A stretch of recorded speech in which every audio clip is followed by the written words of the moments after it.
Welcome to Fat Man Beyond. I'm Kevin Smith. I'm Marc Bernard. 300th time, kids. 300th time. Episode 300. This is Fat Man. And then we kick someone in a well. Welcome, kids, on a Sunday evening on the East Coast, Sunday afternoon, brunch edition. Fat Man Beyond brunch. Yes, we're having a siesta podcast. This is a special day, ladies and gentlemen. A special day calls for a special sponsor. That's right. Indeed. You see this? This is a fucking party right here. They're not the sponsor. They're not the sponsor. But you know who brought it to us? The good folks at DoorDash. Yes, they did. That's right. You could order food. You could order whatever you want to eat. Put in your body in a good way, positive way. And they'll bring you booze. If you want to celebrate, if you're having a celebration, bitches, call DoorDash. They'll bring you the go-go juice. DoorDash allows you to order food right to your door from any number of 10,000 or more restaurants that will bring the food to you, put it at your doorstep, not even talk to you because we live in a fucking completely asocial world now. Indeed. I mean, if you have erected a nice plexiglass barrier between you and the outside world, got just one of these. Roll it like a bank. Just be like, did you see Lindsey Graham? What was the guy's name? Was Sharon? oh yeah, Jamie Harrison and Lindsey. He brought one of these. Smart dude. To his debate where he's like, I don't know where you've been, dude. And he put one of these up. Hold on. Are you one of them spreader Republicans just hanging out having COVID parties? All that says to me is, what's his name? Jamie Harrison? Yep. Vote him because this guy watches Fat Man Beyond. He saw a good idea and he took it into his own work, man. And I respect that. He's like fucking Chris Hemsworth. Remember Chris Hemsworth listened to the podcast? And then Thor Ragnarok got better? I heard on the Kevin Smith podcast we'll make it shite movies. That's best Hemsworth you'll ever hear it's on amazing. this show. I don't know what that was. DoorDash, though, ladies and gentlemen. Let me tell you what they got. Right now, our listeners get $5 off of their order. And if you order something for $10, $5 of that's coming off. And 0 delivery fees. That's the important part. Yes. For their first order of $15 or more. Oh, so I was wrong about the $10. A little bit. I was going to correct you, but then I figured you'd get there. You know what? A good friend, he let me hang out there, and he's like, he'll get to it. Hey, He'll get there. he's reading. I know how reading works. Thank you for that. So he's going to hit the next sentence. Everything's going to be a lot more clear. When you download the DoorDash app and you enter the code, very important, Fat Man, all one word. Look, this is easily going to be a 2-hour show. So if I'm you, go to DoorDash right now while we're sitting here talking. Do I want sushi? Do I want Indian food? Would I like some Chinese What food? do I want to watch these guys to? What's going to feel good in my tum-tum as these dudes like fucking tell me all the shit that's coming in the future? Maybe have special guests. We don't have any. But, like, you don't know yet. Could be anything. DoorDash should have like a food sommelier who can tell you what pairs well with what you're watching. Oh, my God. Could you imagine? Like, I'm watching a podcast. He's like, oh, well, that's more about the ears. Close your eyes and have a nice helping of hummus from... You don't want a loud food. You want a soft food. You're not crunching a lot while you're watching it. So, yes, maybe a nice, I don't know, soup, gazpacho, perhaps, ceviche. I don't know. I think my friend is onto something. DoorDash? We need a DoorDash sommelier. And... he's volunteering. I'm just saying. Could you imagine? You could do that from home, too. Fuck. Yeah. But you'd have to be on call all the time. So even if we're doing the show, it'd be like, pring, and you got to be like, hold on. Hello, Jessica Edwards? Yes. What are you doing? Oh, you're watching that fucking Charlize Theron movie on Netflix that our buddy did. All right, Greek food. I think she was a legendarily Greek heroine. Or KFC pairs well with everything. I got a show to do. Bye. I like that suddenly I'm the movie phone guy. Hello, and welcome to Sommelier Chat. And sooner or later, I'm like, look, Marc can't do the show anymore because as you can see, a good idea is a good idea, but it's taken over his life. Episode 301, and we're done because he's just all the fucking time on the app. 301 and done. Listen, kids. DoorDash is waiting for you right now. You're going to get $5 off if you order. Don't forget that code is FATMAN, all one word, for $5 off your first order with DoorDash. That's the app that brings you to food. Yes. You hungry? You want food? You want it to be good? They'll bring it to you. No more rhyming, I mean. No, I ran out of rhymes. Anybody want a peanut? DoorDash will bring you that peanut. Ordering is so fucking easy, man. You open the DoorDash app. Listen to these instructions. You choose what you want to eat. Tell them what to do. Self-explanatory. And you can, and your food will be left safely outside your door with the new contactless delivery drop-off setting. 300,000 partners, dude, in the U.S., Puerto Rico, Canada, and Australia. Wow. We got people watching all over the fucking globe. Yeah. You can support your local go-tos or choose from your favorite national restaurants like Chipotle. Is that how you say it? Chipotle. Thank you. There we go. Wendy's. Wendwise. Is that how you say it? Or Cheesequake Factory. Yes. Cheesecake Factory. Could you imagine? You're like, I can order from 300,000 places. Let me get some Cheesecake Factory. Sometimes you do. I've done it. I appreciate the Exit 123 and the Garden State Parkway reference. Cheesequake. Cheesequake. You can pick that up? Fuck yeah. That's Jersey right there. Jersey. If you know back home, Cheesequake is where you go to get some gas, do a person exchange, like I'm dropping off your niece and I got to fucking meet you halfway at Cheesequake. Hostage. Or get rid of a body because they've got some weeds there as well. Nothing good happens in Cheesequake. Find those ketchup packets that Christopher Moltisanti was living off of in the Pine Barrens. You've probably seen it many times in The Sopranos. Christopher. And that's what we think of when we think of DoorDash. Cheesequake. Cheesequake tastes good. What are you waiting for, man? Like, if tonight's the night. You want to celebrate 300 episodes of Fat Man Beyond? DoorDash it right now. You get yourself some DoorDash, and you're doing us a solid. DoorDash is like, hey, look at that. I went up during their time. What should we get DoorDashed to us? What would you like? What a fucking good idea. More liquor, because it's a party. Well, you know what? We'll do that off camera. We'll have JC order. There you go. DoorDash. That's fucking smart. See? We got 2 hours here, Then man. it'll be like, that's what we did with your ad money. We bought fucking food to feed ourselves. Yeah, we're ordering some DoorDash. We're telling you to do it. Yeah, just come to the closed bar on Hollywood Boulevard. Yeah, DoorDash is like, is this it? Yeah, go down the alley. When you see the pile of human shit, knock on that door. Is that what that is? Is that what we saw outside JC's? Can't be a dog, right? No. Yeah, that log was fucking huge. Oh, and did you see the big fucking like hornet's nest of flies just hovering? Yes. Oh, I was fighting them to get into the door. And then they're like, why would we go in there? We got everything we need right here. We Yum, DoorDashed yum, in yum, some yum. shit. Yes, those fuckers ordered right to the door. They left it there, contactless. We'll have them deliver our shit to the front door, I assure you. Yes, please. And our shit will be edible by more than flies because DoorDash has 300,000 edible restaurant partners all over the U.S., Puerto Rico, Australia. and another place as Canada. well. Canada. How can we forget them?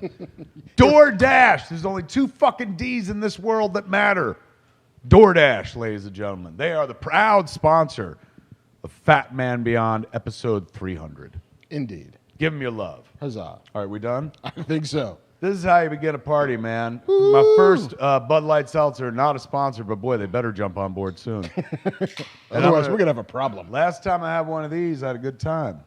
I remember. Look at you. You're working a fucking Guinness. I'm and working shit. a fucking, because we're celebrating. That's bitches. true, man. Irish style. Indeed. Here we go. Don't know what that 300. was. What Cheers, are they? everybody. Solange? No. What are they? L'chaim? L'chaim. Slanta. Slanta? Get slanted. Slanta. Cheers. Oh, my God. That doesn't taste like alcohol at all. I think I'll have 9 more sips. This did. I'm going to sip that like a soup. If I was any kind of man, I'd have punctured a hole. Shotgunned it? Yes! Shotgunned it for show 300.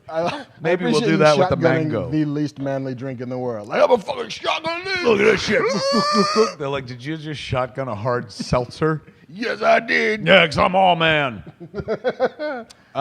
300, man. What, Mark, Yes. what is your take on the journey thus far? I have been podcasting for quite some time. I think it's in February of last year. Well, in February of this year, it's going to be 14 years. Wow.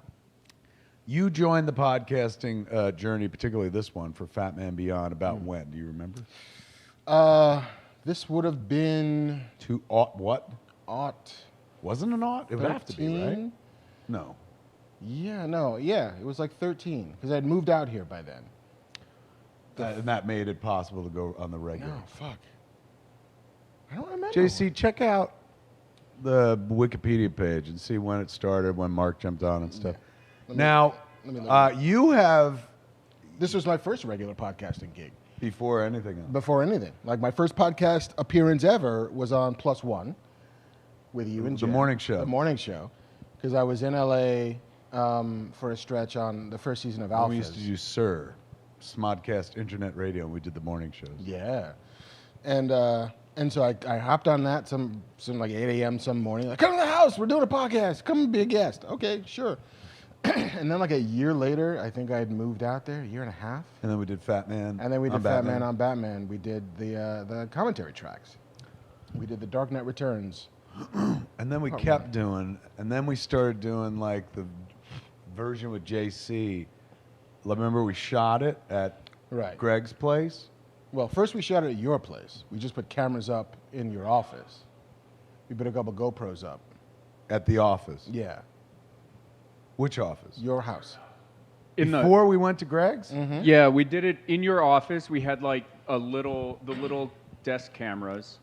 And then then you guys, I think, we did Defy in Beverly Hills.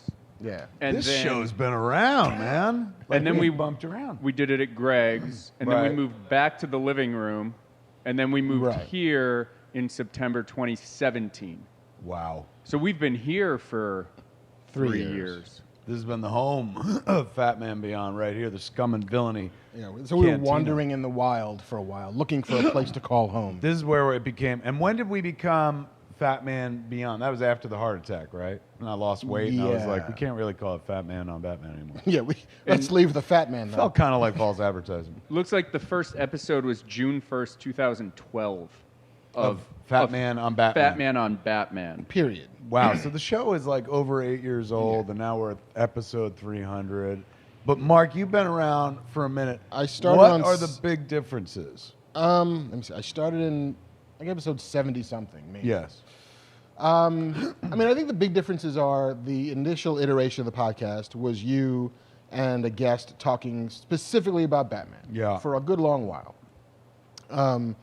Rotating guests and some more than one episode, and occasionally there would just be like a Kev smoking, talking about Batman. And then when I came on, I fucked it up because it became less specifically about Batman, even though at the very beginning it was, let's watch Gotham, and then let's talk about what's happening in the world. Let's go to the utility belt, and we'll just talk about rando pop culture shit for. That's right. At a certain point, the utility belt became the entire show. Because Gotham wasn't enough to sustain a weekly conversation. Believe it or not, kids, there was a time when there wasn't a lot of Batman going on. There wasn't a lot of superheroes on TV. Like, what's his name was done? Nolan. Mm-hmm.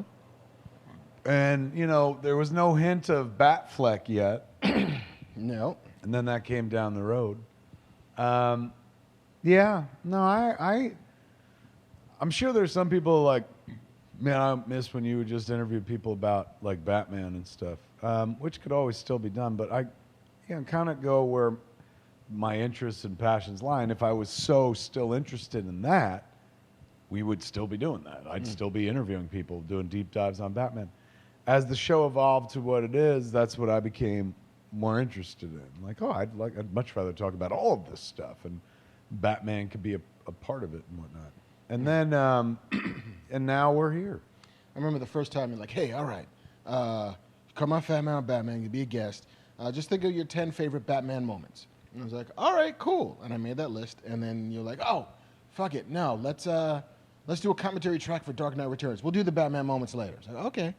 We never did the Batman moments. Do you save them still? I think they're still on my desktop somewhere on my computer at home. But that's what's beautiful about you. You're nimble. I'm nimble. You can pivot. Sure. All right, man. Let's do a commentary track. What you got?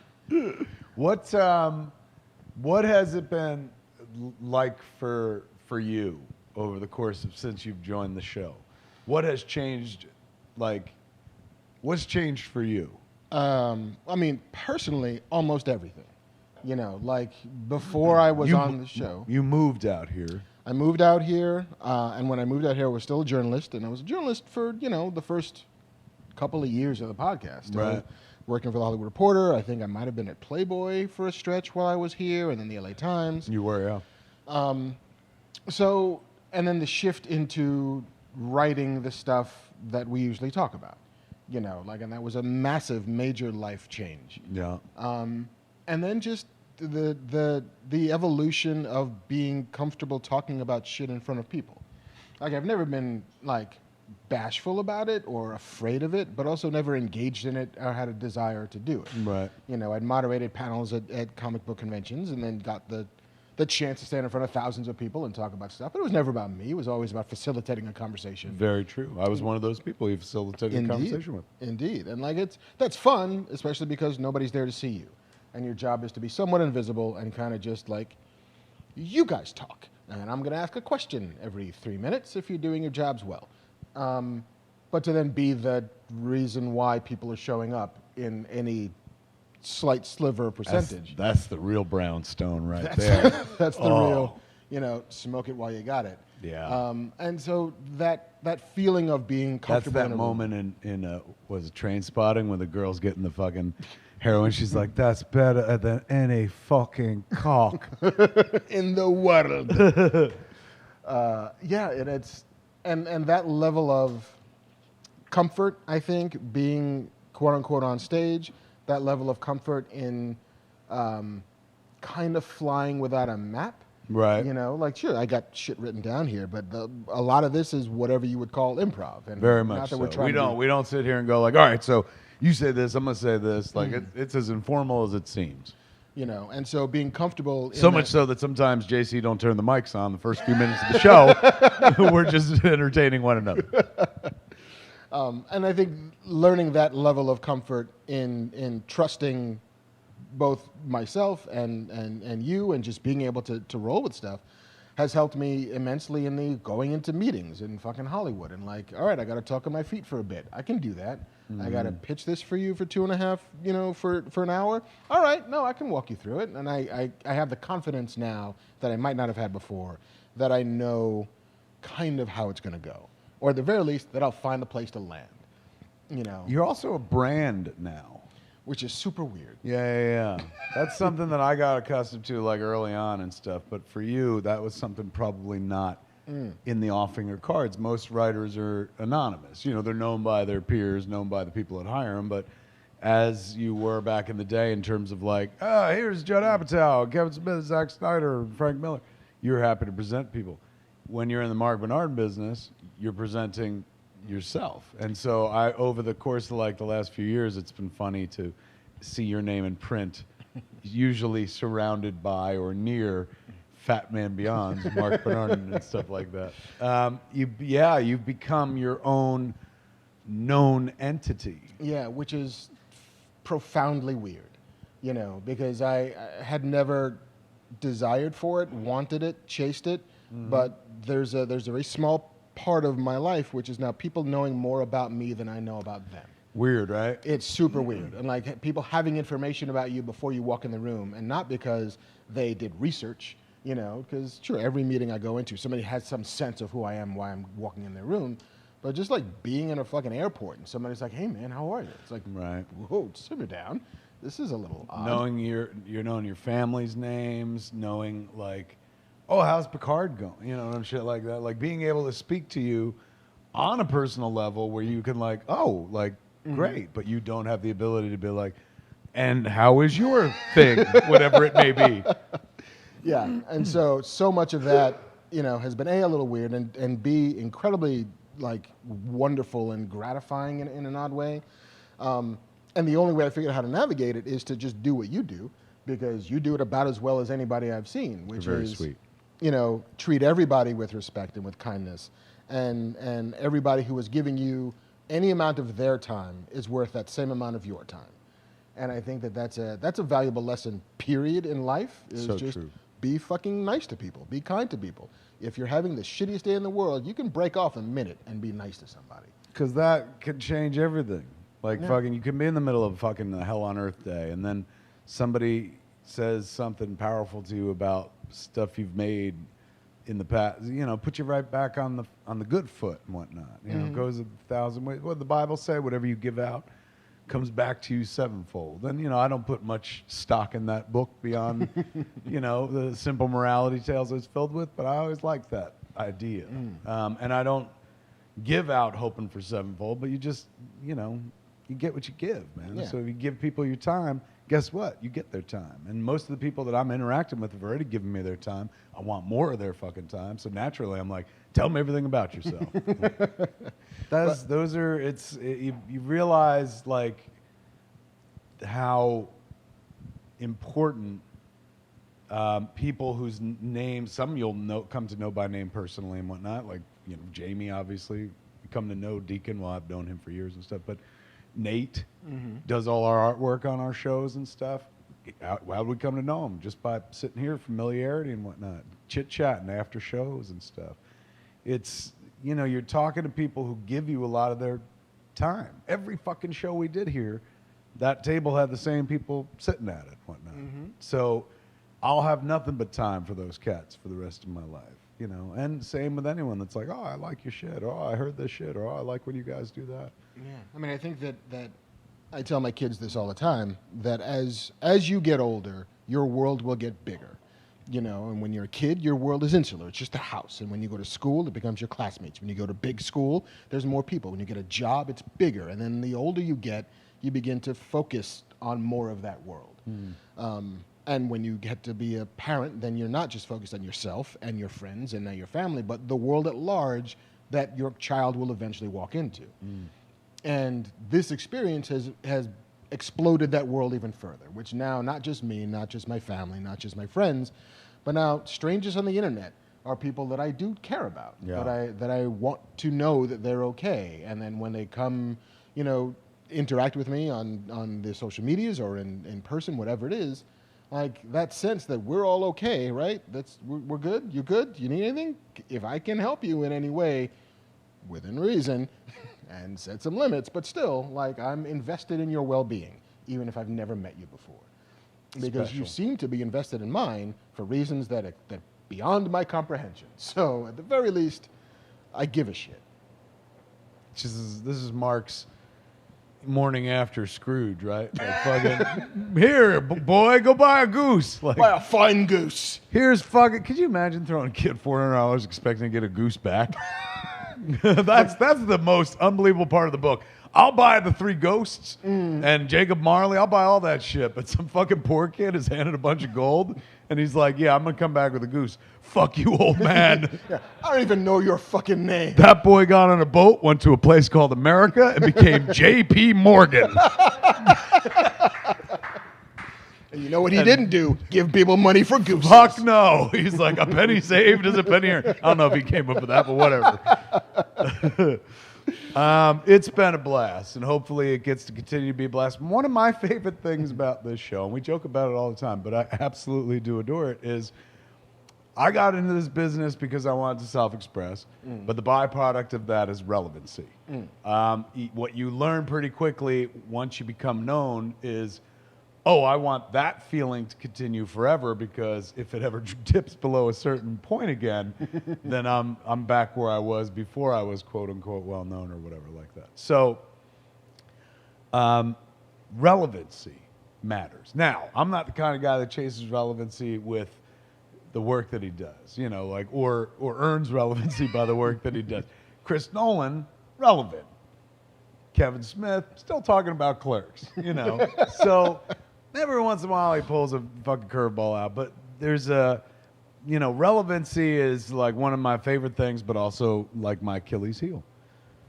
And whenever we do a show, I don't know how long it's been going on, maybe somebody could go do the research, but for years now, comicbook.com, comic book resources, all of the comic book Twitter likes this show and respects this show, and even if we don't have any true news and all the news is him reading news from somebody else, it's reassuring for whatever reason coming from us. It has some weird, bizarre validation because, like, well, they talked about it on the show. And that has made the difference because, whenever we do the show for the next week, I see in my feed pop up articles about, they said on Fat Man Beyond, and I'm like, that's really nice. It's not why I did it. It wasn't one of the goals where it's like, I want this fucking show to be an authority on things or, be quoted and stuff.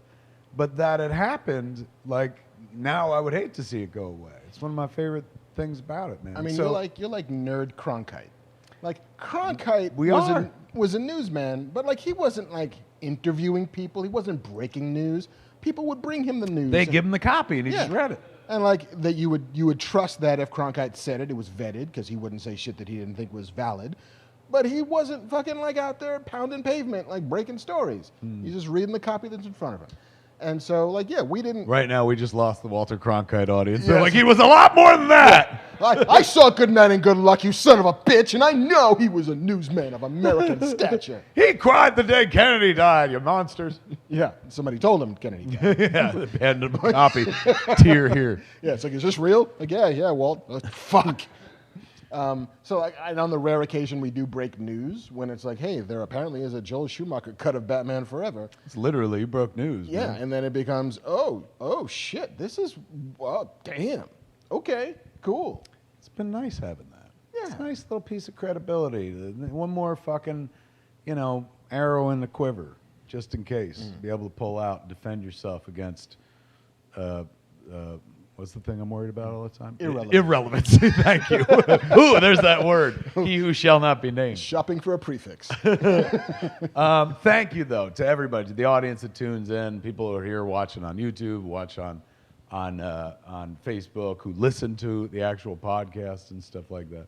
Thanks for making us a fucking thing, because some cool shit's come from it. We've gotten to go to things we were never going to go to, and see things we were never going to see early because of this Dippy show. Yeah, we got to fucking hit the road for a little bit when there was a road you could hit. We could go up on stages and stuff like that. It's like, why, I'm in Cleveland now?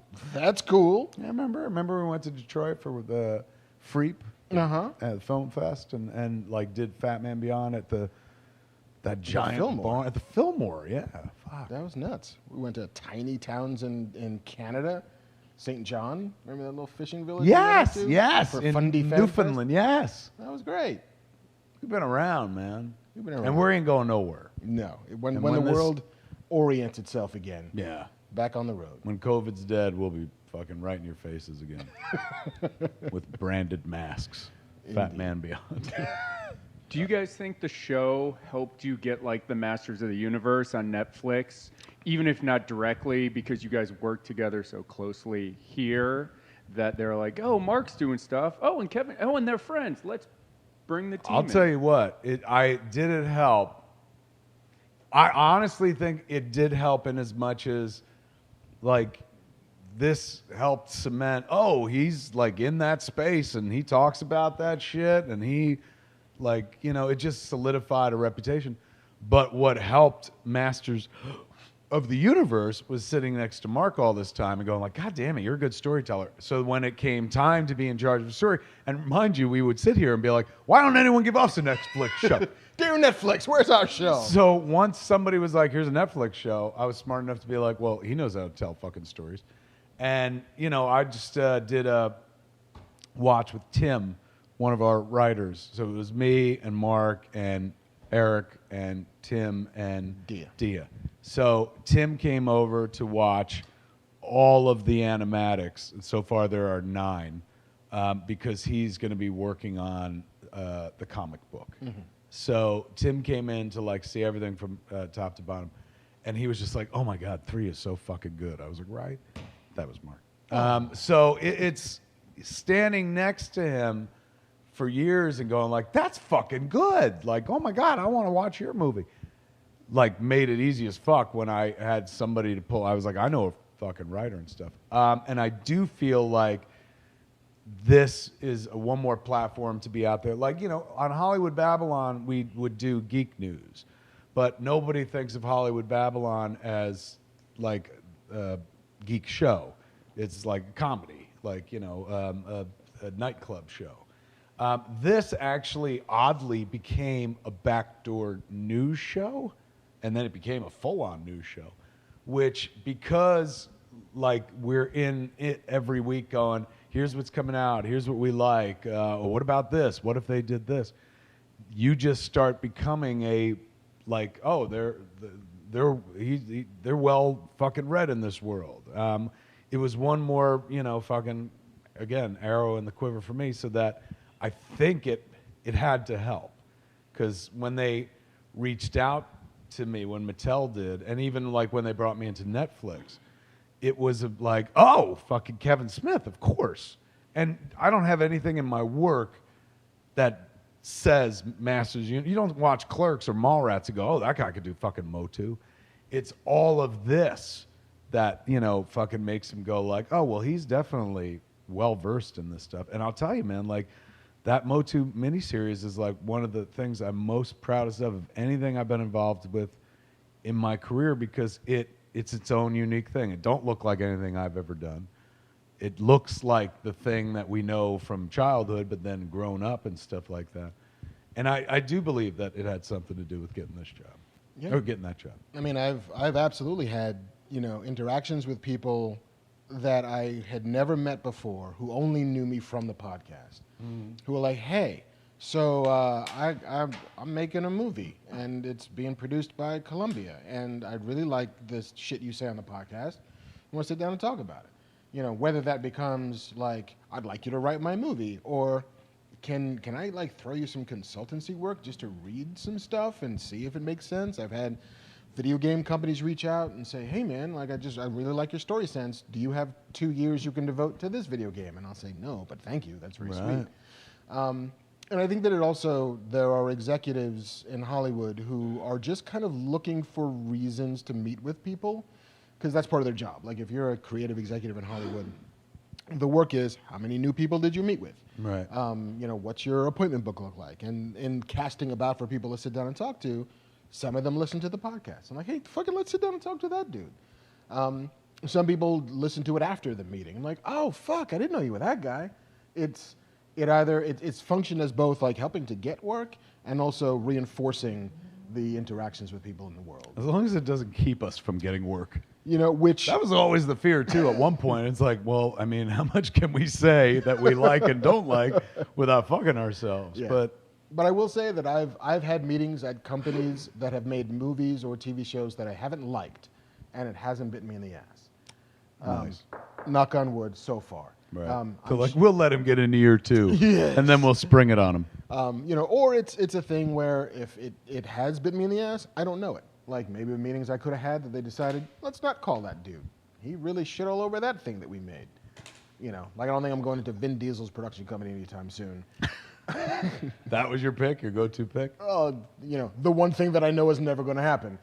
Although, just watch. Like, hey, you want to write Fast and Furious 10? Don't show Vin Diesel any of this! It's true. Once I start watching Fast and the Furious and we start discussing it, they're going to hear your open mind on the subject and they'll be like, he's brilliant. He's great. Oh, but and he Vin doesn't Diesel's like going to that be guy. like, bring the gun. Bro, bring me. How can you do his voice?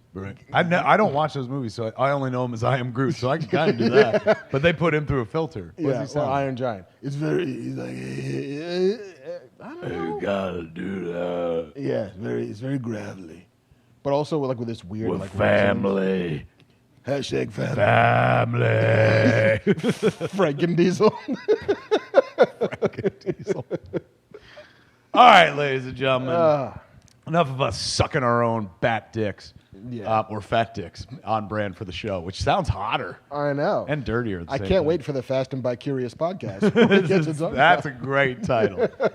And it will be coming. A podcast within a podcast. Yeah. Inception. That's right. We're incepting our own fucking podcast. We're taking it beyond Fat Man Beyond into the Bi-Curious. Fast and the Bi-Curious. Yes. Sooner or later, that's going to happen. But right now, God damn it, we're going to celebrate 300 episodes of Fat Man Beyond by doing what we always do, turning to Marc and being like, what's going on in the news, Marc? Hey, man. While I open my second liquored up flavor is water. that one? This is mango. Mango? It's got to be good, right? Let's watch my face and see. Gotta be good. Does it have to be good? I'll play with that. There's no more black cherry. I got no choice. It's either this or lime. I'm sorry. Regardless, I am bitching, man. Just get me there. Make me drunk. Hey, baby. How you doing? Just take me to that place. Just do your magic. So the JC went off to get the DoorDash. Yeah, which I think is probably more Black Cherry Bud Light. Yes. That's a booze run. Hey, I watched a movie.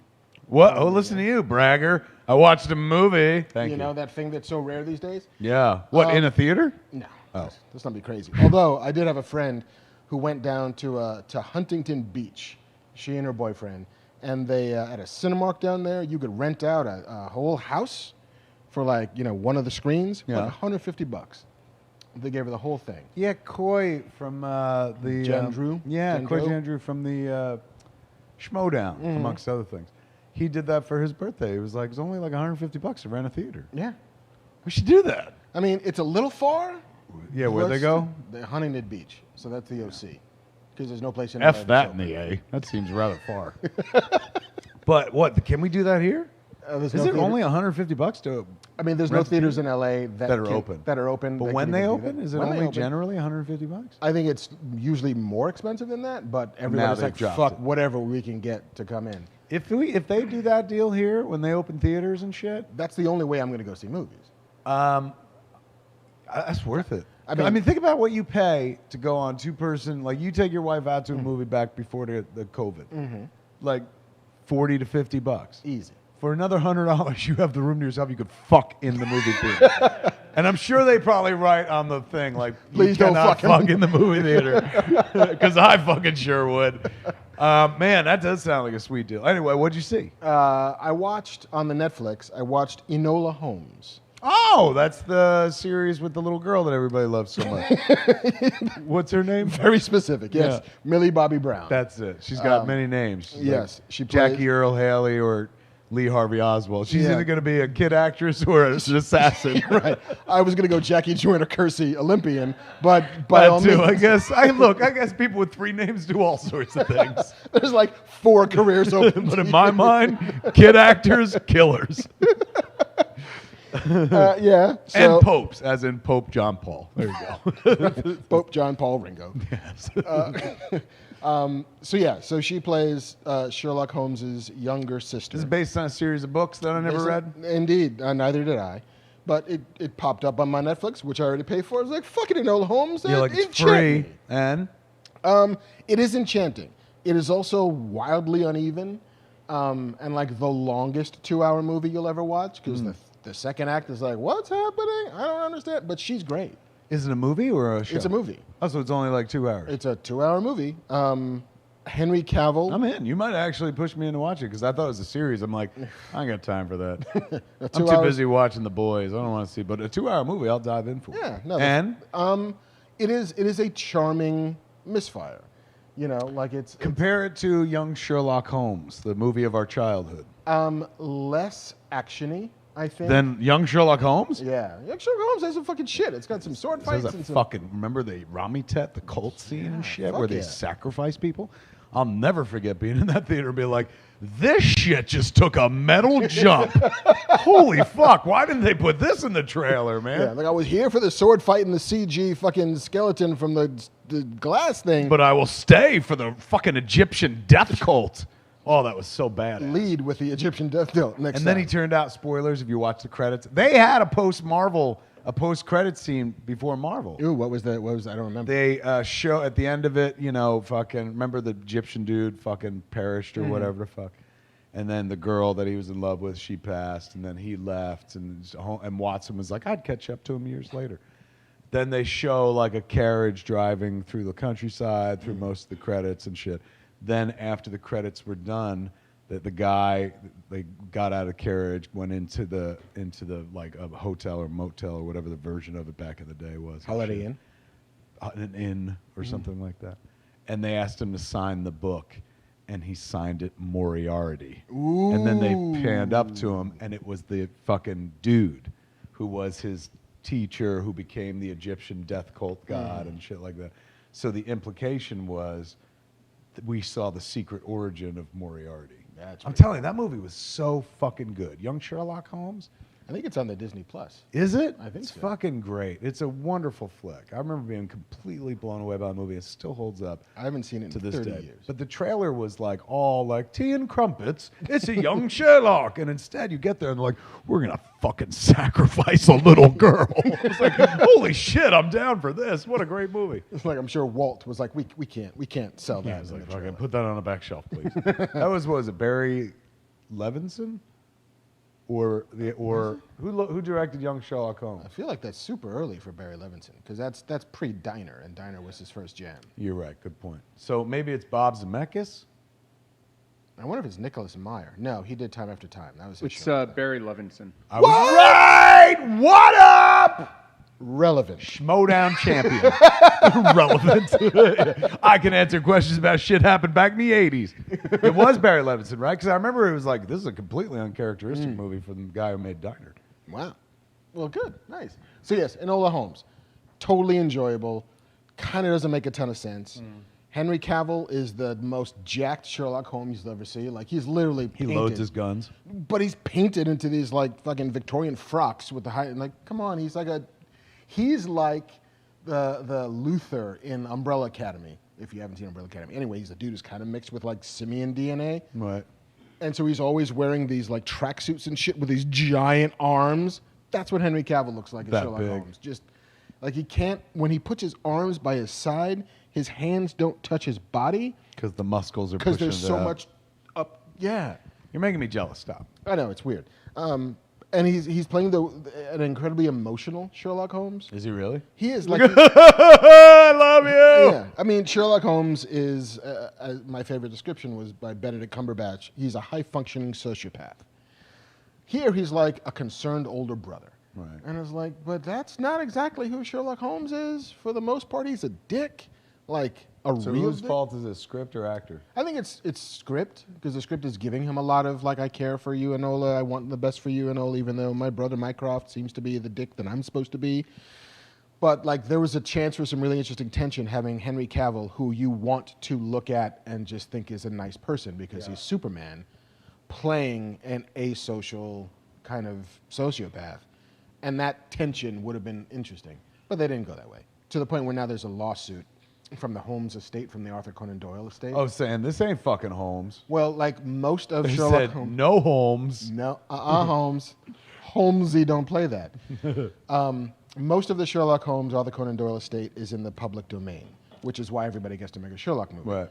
But the tail end of those books are still part of the copyright. And in those books, he becomes a warmer, softer person because the audience at some point, the reading audience, was like, why is Sherlock going to be such a dick all the time? So they said, like, in the end, then Arthur Conan Doyle started writing him softer? Yeah. And so they're saying, hey, that's not public that domain. stuff is still, now it's a copyright case because you're stealing from the stuff that you can't steal from.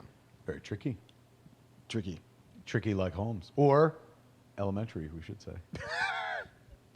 The game is afoot. Yes. Which they say a dozen times, because of course you do. You gotta. So I guess that sort of dovetails into the news a bit, the copyright case, but I was like, oh, fuck it, I'll watch 11 and Superman do some cool shit, and I was entertained. I watched a Netflix thing, Murder Next Door, American. It's a story about the guy who, like, killed True crime? Yeah, it was nuts. I didn't know this story, man. It's crazy. This dude who's like, my wife just came back from a thing and she disappeared and my kids are gone and you know, everyone went looking for them and finally, you know, they were like, police were working on him and they're like, well, we don't really believe your story. And, you know, they got the footage of him going, well, I mean, I told the truth. And then they just like, dude starts cracking, killed his wife just because he didn't want to be married no more. But problem is he had 2 kids. So he took his wife's dead body, put it in the car with the 2 kids who were like 3 and 4, his daughters, who they've got. This mom was like a big Facebook person. So the whole documentary is fucking haunting. It's made up of all this footage that she shot herself of her family, of her 2 daughters and her husband on fucking Facebook. And then it's made up of the police camera footage and of the interview room footage and shit like that.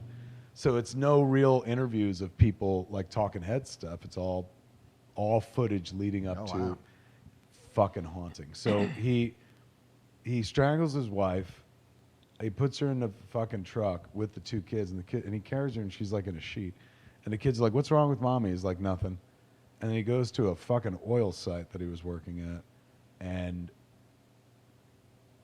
strangles the 2 kids and throws them in a fucking oil well, bro. Oh, fuck. I'm telling you, I was like, this left me so broken after I watched this. And you know, anything that has murder in the title, I should not expect good things from. But I didn't think this was a story, man. But it was very well made and shit. And apparently, like, Jennifer's like, everybody knows this story. I was like, then I'm happy to be a nobody, because up until this moment, I didn't know this, and fuck it. Yeah, I don't need this shit in my head. Yeah. Oh, yeah. That's the thing. That's what I felt like afterwards. But it was incredibly well made. Have you been watching The Vow? Yes! You too? Yeah. That, of course, it's on like fucking what goes up with Lovecraft Country. Yep. So I watched one and the other. That's another thing. I mean, but still, I get it, because they've now done a great series and showing how smart people can be duped by, you know, the fucking Nimrod like this guy into be joining a sex cult, getting branded and stuff. They've done a fine job presenting the case. I still have a disconnect where I'm like, you couldn't fucking... The moment they talk about branding you, that's when you get the fuck up and run. The first time they're like, we need to take naked pictures of you for collateral. That too is just like, anybody that's like, well, we need something on you in case you go wrong. It's like, that ain't good. That's not like healthy for the mind, body. That's not progressive. That just... Although, then again... And the guy's such a zero, man. He's super zero. Like, when you see him, you're like, this is all it took? Like, pseudo-intellectual bullshit. But is there a version... I mean, there is a version, and it's probably wrong, although it might not be, where... Keith Raniere, that's his name. Yeah, Keith Raniere. Where the worst iterations of the Catholic Church could employ confessional as getting collateral. Yeah, but they don't know who you are. They would have to put a camera on you. Like when you walk into a confessional, right? There's no screen or anything. Theoretically. I mean, as far as you know, they don't know who you are. Good point. You mean I'm just fucking saying. Father Dave in the 70s? He's got footage of me going, I touched myself. God, please don't tell anybody. And he's like, I've got compromat. But it's true. Like, if you had a camera in the church, like, and I'm sure their churches put cameras in them now, you know, for that fucking purpose. So, not for that purpose, so that, you know, vandalism and shit like that. But if you got a camera in the church, and you got a fucking, even if you don't have a camera in the confessional booth, but you got a, like, audio recorder, you got a picture and you got a fucking sound, you could totally fucking have information on. You could literally just compromat have on Catholics. You could have like like an organist just paying attention to who's walking into those booths. And all the priest has to do is remember, write that shit down. Here's what I heard in this hour that I was in confessional. Who walked into that thing? Oh, that was Kevin Smith. Kevin Smith, that guy. Woohoo! Write that shit down. And yet, and I was involved in the Catholic Church for quite some time as a kid and into adulthood.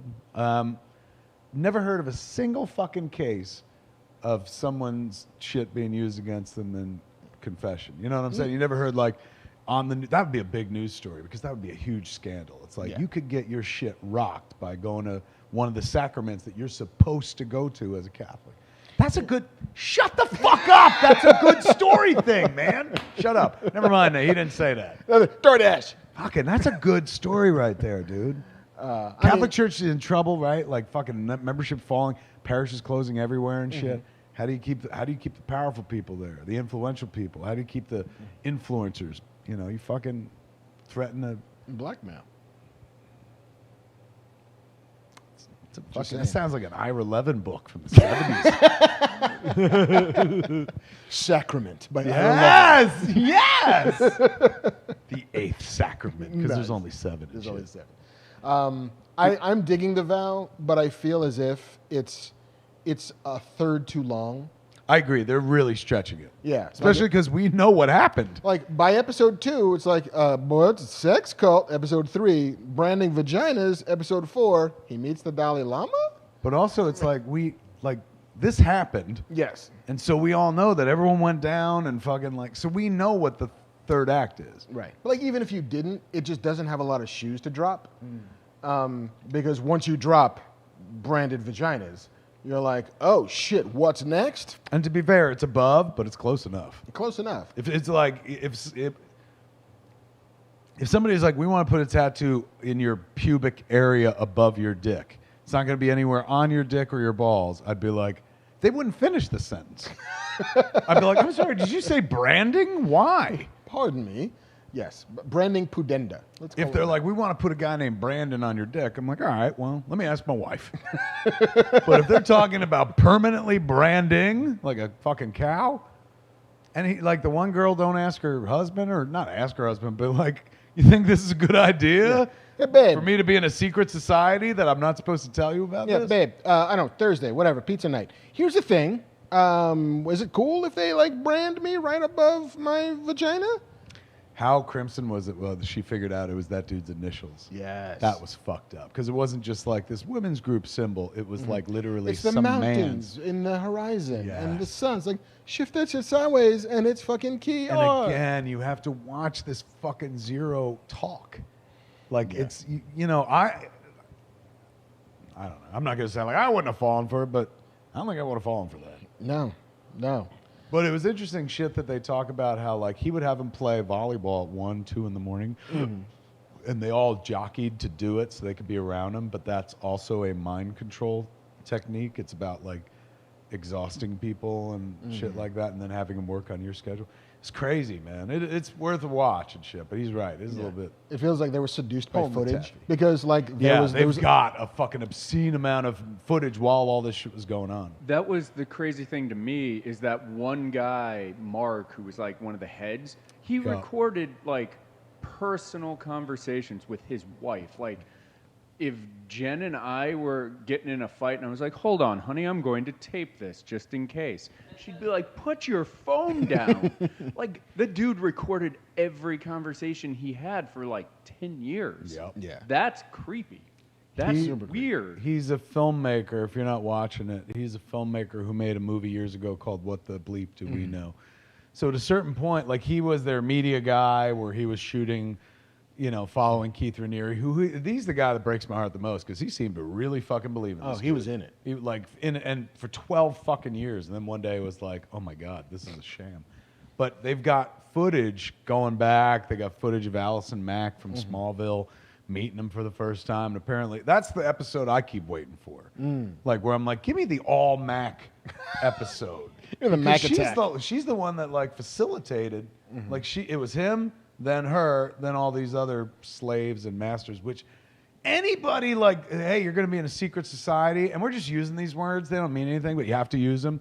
Doesn't that make you go like, I don't know if I want to be involved in something like this? Well, I think it, to that point, noteworthy, and I've been paying attention, not a ton of black people in there.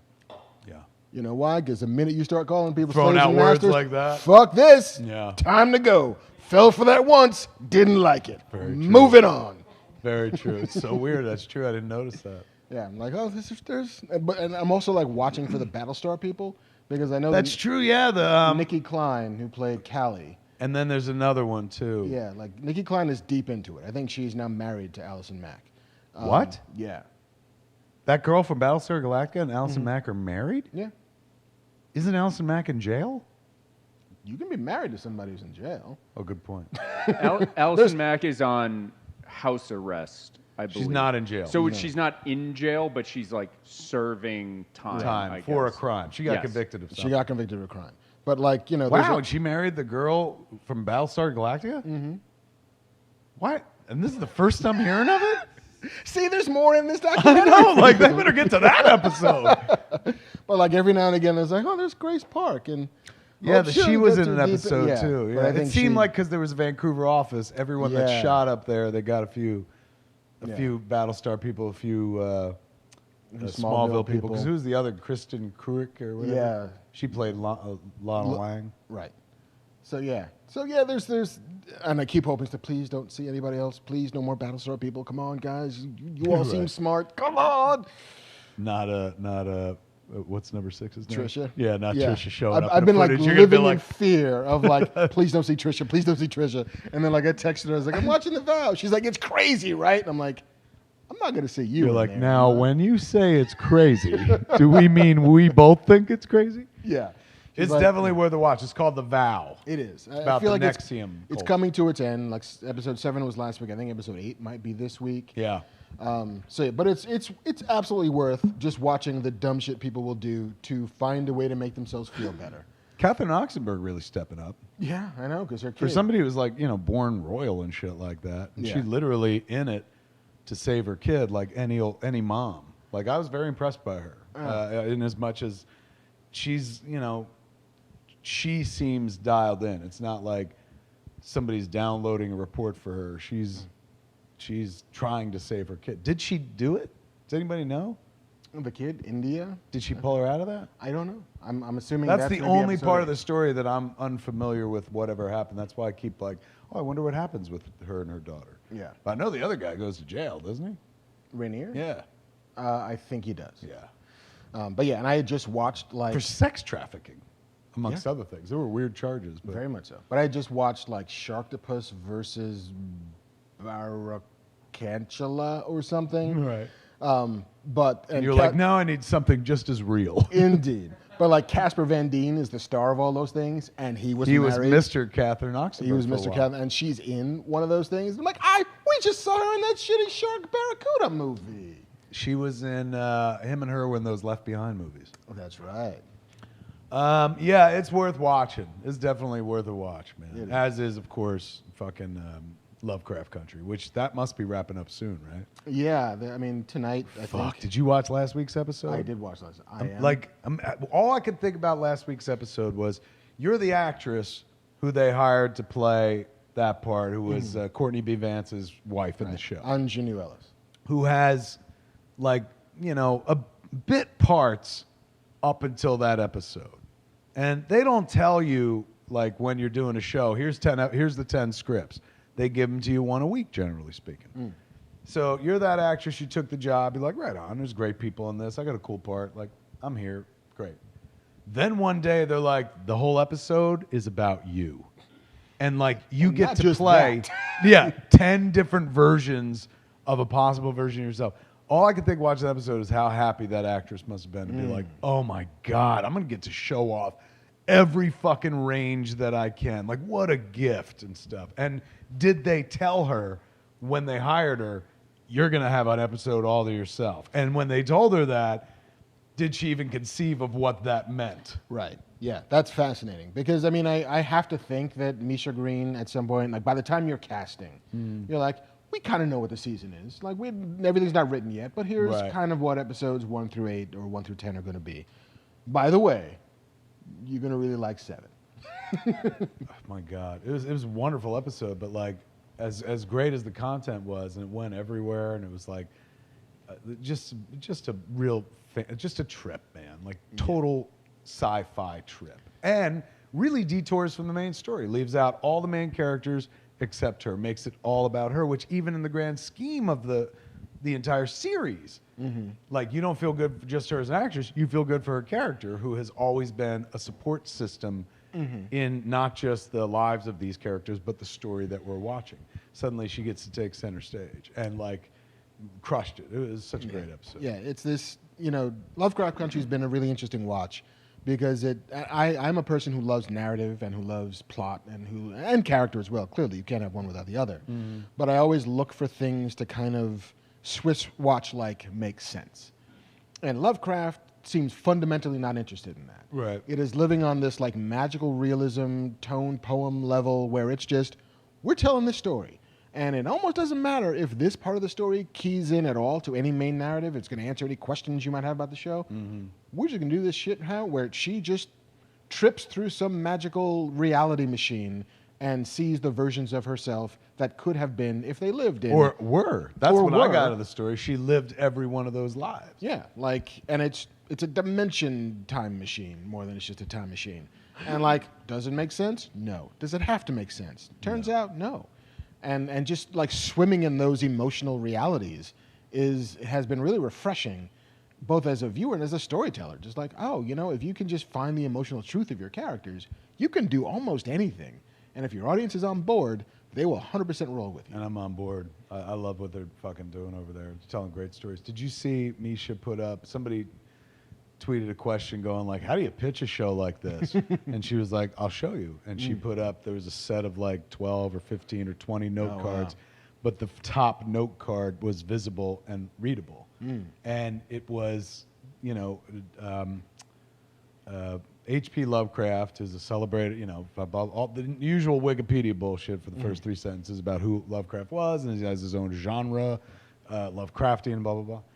And then she wrote, he also wrote, and then put up some of his really hardcore racist shit. And then talked about like, so through this lens, we're going to examine his work. Like in the first note card, she said the revolution is going to be televised. This is what it is, and this is what it's going to be. So if you're in the room listening to that pitch, by the time she gets to the middle of the card, you know, the top of it talking about Lovecraft, you're like, oh, I've heard of him, yeah. But then when she hits the racist stuff, you're like, oh, I'm paying attention. Hold on. Yeah. You mean it's not just weird sci-fi shit? Yes. No. Yeah. So, you know, I'm sure some people are like, well, it doesn't hurt to walk in with JJ and fucking Jordan Peele as well. But even without those cats, the card that I read would have been very hard to like walk out of that pitch and not be like, we should look into this. Right. It was We just, should have more meetings. yeah. We should also maybe say yes. I watched a thing on Hulu called Monsterland. Oh, I saw the trailers for that. It's an anthology series, and there's an episode. I don't know quite how to describe it. It's like very Twilight Zonian, very Black Mirror. And monsters are a theme, kind of, but like it's really, but we are the monsters. But there's one that's like incredibly moving and heartbreaking. If you've ever dealt with somebody with not just an addiction problem, but somebody with a like bipolar or something like that. It's a love story about these two women, and it's like it's the girl from I never watched the show, but Orange is the New Black. She was in Clueless, the TV show. Taylor Schilling, I think. She played Cher when it was a TV show, but then she's had a career, of course, since then. She was fucking fantastic in this. And then the other actress who I'd never seen before was amazing. But they tell a story about loving somebody who is, you know, challenged. And it's a heartbreaking fucking story. Yeah, told through the prism, like since it's called Monsterland, every episode there's a monster. This is told through the prism of the undead. So it's kind of like a zombie story to some degree. But it was, there's each one a standalone. Mike Coulter was in one that was set in Newark, New Jersey, and they even referenced Harrison. I was like, what the fuck? And that's about him and his wife, like losing a child and then finding this angel, this monster, looks like a vampire and shit. Really well done, but it would take a smart person to watch it and go, oh, the theme is this. I can't quite put my finger on it. But really well made anthology stuff. And then there's a Netflix show which somebody has been trying to get me to watch, and they've hit up you, I think, as well on Twitter. It's from maybe Chile or something like that. It's a it's not Secret Identity or something like that, but it looks like a superhero thing. But the director was like, please watch it, and he had a bunch of fans hitting us up going like, you guys have to watch this, which I've yet to watch. So I'll be watching that this week. Yeah, like once I back off of Schitt's Creek. You're on a marathon? I'm on a marathon because they go down so fucking easy. 22 minutes each, like for real sitcom. So they said about my wife. Goes down. Thank you very much. 22 minutes long. That's what they said about my. And I dig it. Like it's super easy, and like feel good is the wrong word because they're all awful people. But it's like warm milk in a way. Like, oh, you know, all right, cool. That was pleasant. And occasionally like out loud funny, but mostly just pleasant. And I could use a little just pleasant right about now. I'm in a just pleasant place after finishing. Yeah, baby. Second one of these. All right, should we do some real news? We haven't started? No. I'm probably not going to make it to questions if I crack open this third we Bud Light Seltzer, ladies and gentlemen. If you want to get drunk and not notice. Gently rocked. Yes.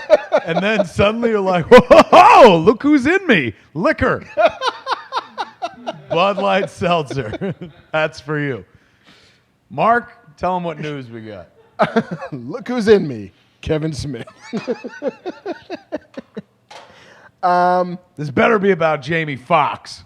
The man has seen the headline. I did. Jamie Foxx is back as Electro for Spider-Man 3 Homeward Bound. That's not what they're calling it. Whatever they're calling it. I at first was like, why? But now I'm like, I'll take it.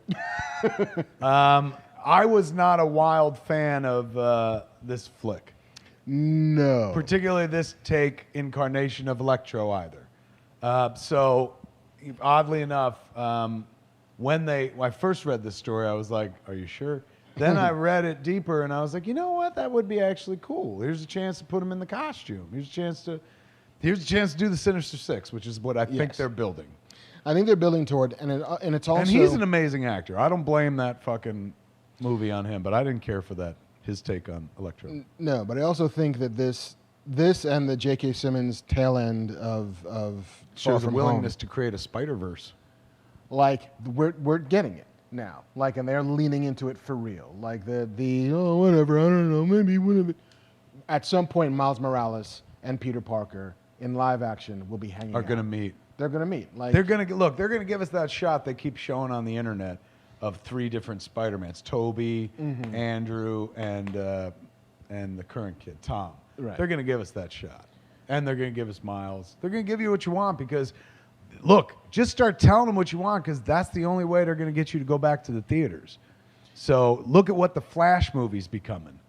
Like, fucking, they're like, what do you want us to put in it? Super Friends? Gleek the monkey? He's in. We'll do anything. We'll suck your dick. Come back. Yes. Do you want Wonder Twins? We'll get you both Wonder Twins. And twins! Now I'm being honest because I'm having the 3rd one of these. Oh, shit. Now you're going to know how I feel about all this shit. In Seltzer Veritas. Here we go. I went hard for episode 300. Mostly seltzer. This is a great idea. Yeah, I kind of dig it. And anything that gets us to the Sinister Six quick is A-OK in my book. I like that they're giving nods to the other universes. Mm-hmm. I like Kevin Feige. He's a good dude. Yeah. I mean, and I think the drilling down on what I think the universe absolutely wants, which is Miles Morales live action in the MCU. We're getting there. And every baby step that we get to that path is a baby step I'm willing to take. Love it. Can't wait. I'm all for it. He's a wonderful actor. So hopefully they get, look, all I'm asking, put him in the fucking comic suit, for the classic comic suit. Yeah. Close enough. Doesn't have to be exact. But yeah. Or not at all what it was in Amazing Spider-Man. Yeah, just don't do that big blue marble head that he had. Like, give me something a little more Electro. Right. Like, if their idea of it is that in each one of these universes, a Jamie Foxx-like person eventually becomes Electro, great. Just give Let him be cooler. Way cooler. Yeah. That'd be awesome. Here's the thing that made me very happy. Netflix has decided to put into development a Conan the Barbarian television program. That makes sense. Who's doing it? Unclear. According to the la-di-da, fucking makes sense, man. Why not? This is good. The agreement between Pathfinder Media, which is controlled by guys named Frederick Malmberg and Mark Wheeler, is the first deal between Netflix and Conan Properties International to give Netflix the exclusive option to acquire rights to the Conan Literary Library and develop works across TV and film, both live action and animated. It's fucking dope. I would watch a Conan series on hell Netflix, yeah. spending all the money and shit like that. And it can be as violent and bloody as you want it to be. And lots of head cutting off, lots of stew with human heads in it and shit. It can be the thing that I loved when I was a kid, reading Savage Sword of Conan, way too early to be reading a book called Savage Sword of Conan, which was nothing but like boobs and beheadings. Mm-hmm. I believe that was the subtitle. Boobs and beheadings. Robert E. Howard's Boobs and Beheadings. But yeah, no, I'm super excited at even the prospect of it. It is still a long way away from being real, but we know that Netflix wants to buy all the IP that it can't get its hands on. For example, Warner's and HBO Max has all the DC shit locked up. Sorry, I'm drunk. The DC shit locked up. Stop it! Disney has all the Marvel shit locked up. And the Star Wars shit. And the Star Wars shit. So Netflix always, everybody else looking for what IP is out there to be had. Mm-hmm. Conan's huge, known worldwide and stuff. Yeah. And imagine if you gave them a Game of Thrones type budget. You know, every episode would look like fucking Arnold Schwarzenegger's movie. Yeah, you know, like, and given what they're spending and how something like The Witcher looks, it's like I don't watch that. How is it? It's really interesting. I didn't love the first couple of episodes. By the time you get like deep into it, like, oh, okay, this is kind of cool. And hey, Henry Cavill's having a good time, and there's a bard who's a lot of fun, and yeah, like it's worth a watch. I feel like you dig it, but yeah, I mean, doing for real sword and sorcery like in that level of care, that would be great. And if you're gonna do like animated shit, also, you could get Arnold back. Did they do? Yes. Like, if you're going to do like a King Conan show animated and have Arnold voice old Conan the Barbarian. I mean, you could have Arnold as your live action movie too. As remember in the movies, they would always show him at the end on the throne and shit. But that is a story for another time. So he could literally be the guy looking back. You know what I'm saying? So like, every episode could have a little bit of Arnold. In it. I remember when. You know what used to be important to me? To hear the lamentation, to crush my enemies, see them driven before me, and hear the lamentation of the women. Now, a good bowel movement. That's all I care about. Love King Conan. Hear the lamentation of my bowels. Yes. I'm all up for watching this, man. Give it to them. Give it to Netflix. Yes, please. More. Also, please give them Masters Universe. Let them make a live-action series of that. Oh, there you go. Could you imagine? We'd be so close to the throne for that shit. We would definitely get to write some, if not make some. That's all I'm saying.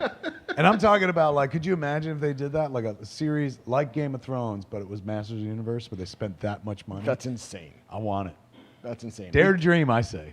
Because at some point you're going to have like a for-real photoreal battle cat. Yes! Who's giant and green that a live-action actor will be riding in some fashion. You're going to have a land shark. You're going to have to build Castle Grayskull. The jaw bridge will be a real thing.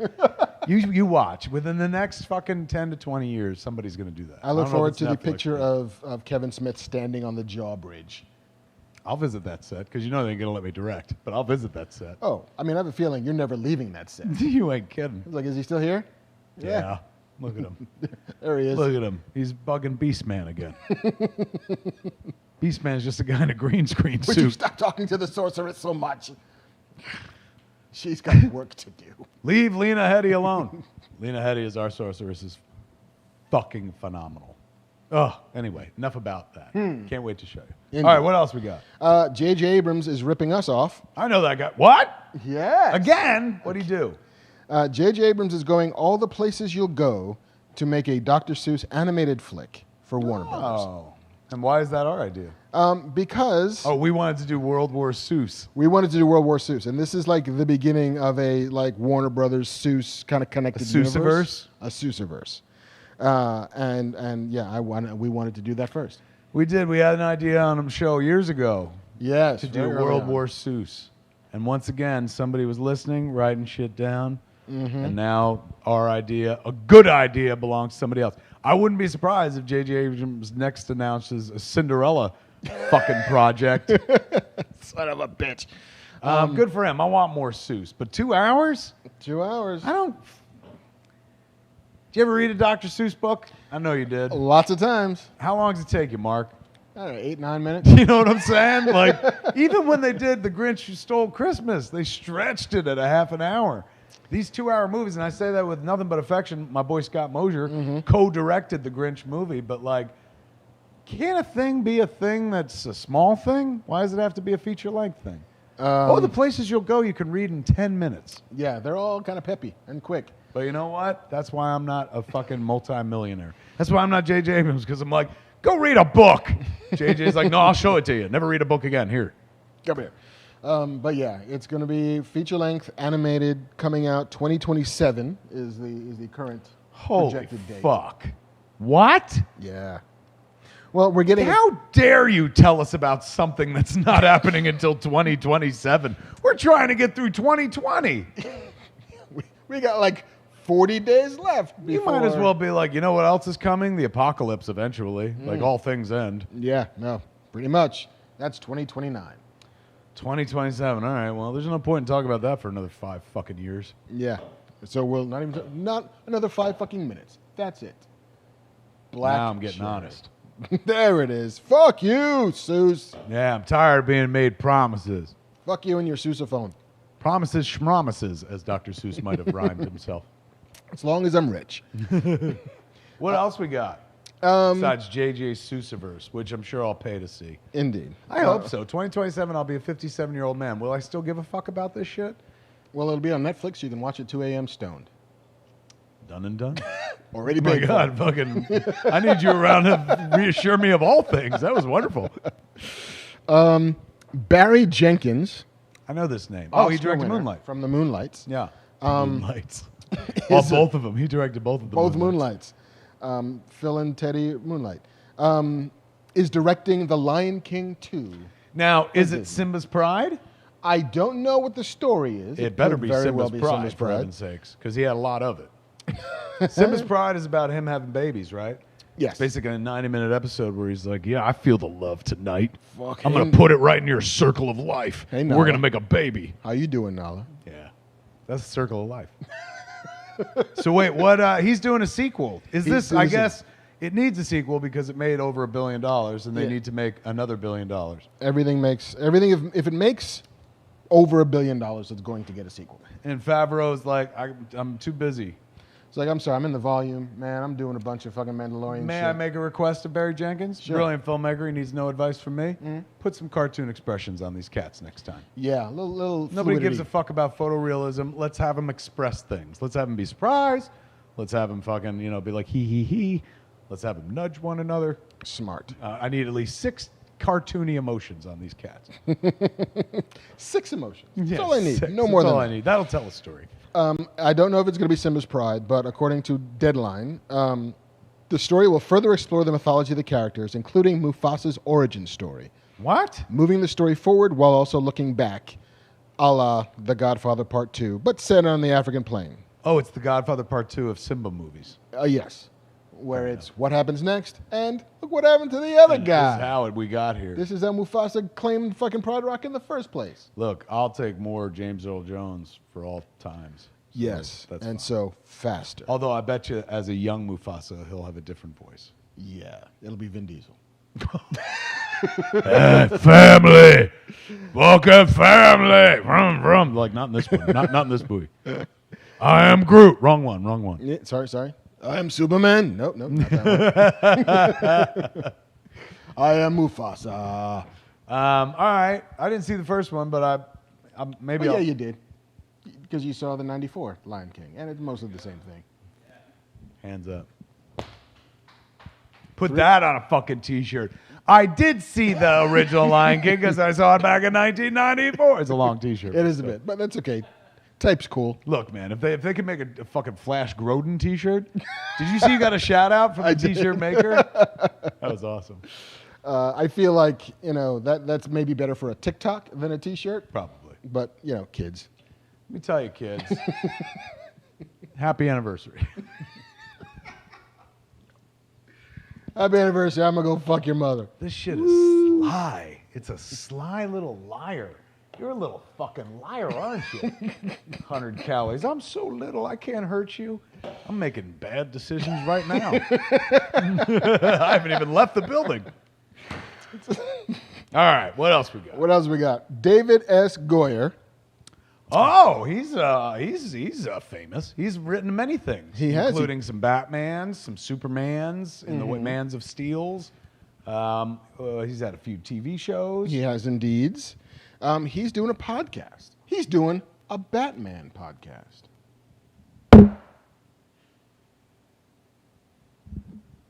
You want to step to me, Goyer? You don't see me making blockbusters. Stay the fuck out of my backyard.